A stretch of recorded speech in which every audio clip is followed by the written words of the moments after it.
Jitendra Singh, who is MOS at the Centre, Minister of State in the Prime Minister's office. Thanks very much, sir, for speaking to us. Which state surprised you the most? I think most people were taken aback by the kind of numbers in Chhattisgarh. What about you? I know you will say I was expecting all states a win, but did you find some of the states a surprise? See, now as far as Rajasthan is concerned, for example, we were already quite sure because to begin with, in the early initial phases, there were certain apprehensions, but I myself was there in Rajasthan all this while, so we were quite confident that we were coming up very well. So also Madhya Pradesh. Chhattisgarh, we knew we would have our government, but yes, I agree, the tally has gone much higher, which means that there was a sense of support for Modi guarantee, which was not realized by the Congress party, and there was a huge amount of anti-incumbency as well. I think if you ask me surprise, I would rather put it the other way. Surprise for reasons very strange is Telangana. Though we knew we would not be forming a government, but we would be proving our following over there. Now we are already 10 seats over there, and our vote share has increased.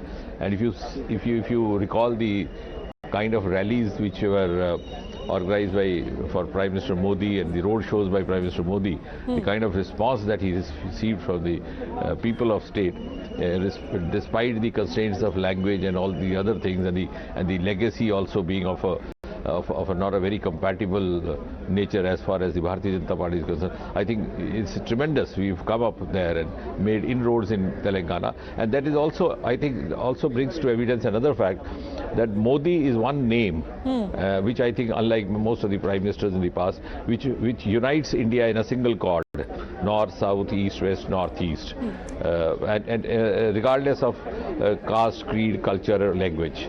That is something that is a very pleasant surprise coming for Bharatiya Janata Party from Telangana. Mr. Singh, I want to ask you, the BJP today is saying that in Telangana it's an anti-BRS vote and not so much a pro-Congress. Don't you think you're being uncharitable to the Congress, which has managed to bounce to around 70 seats? It came from nowhere 5 years ago, 2 years ago, even 1 year ago, nobody had given them a fighting chance. They have bounced to over 70 seats. Why do you say this is not pro-Congress? No, I think this precisely is the reason. The kind of, if they have bounced back, maybe they have not bounced back on their own, they have been pushed to be bounced back. And there was a huge amount of anti-incumbency in Telangana, which was very, very apparent, very visible.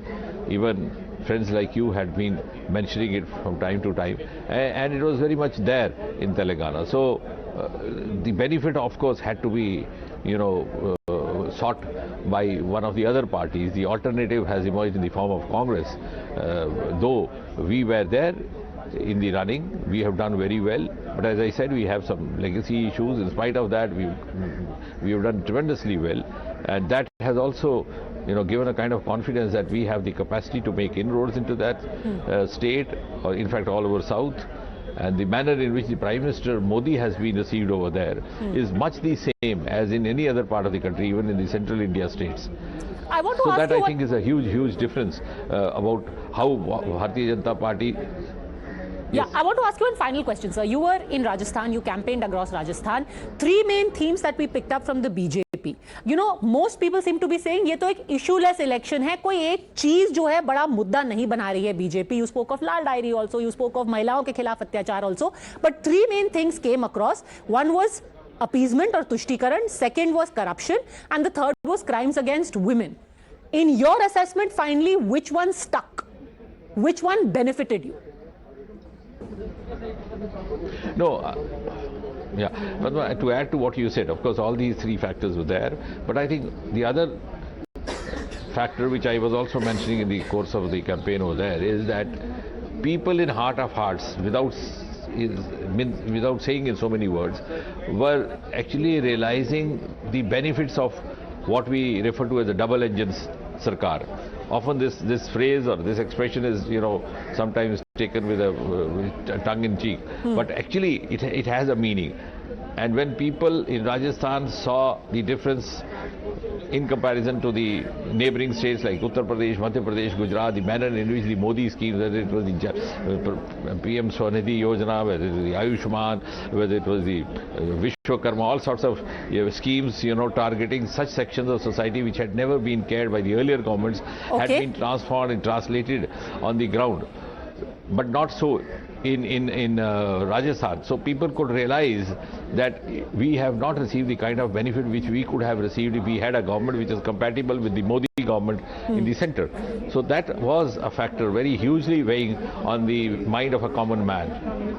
Because today is the age of Tark, Tathya and Tulna. So the young voters especially, he understands the facts and he has the capacity to draw the comparisons. Okay, Mr. Jitendra Singh, thank you very much for speaking to us.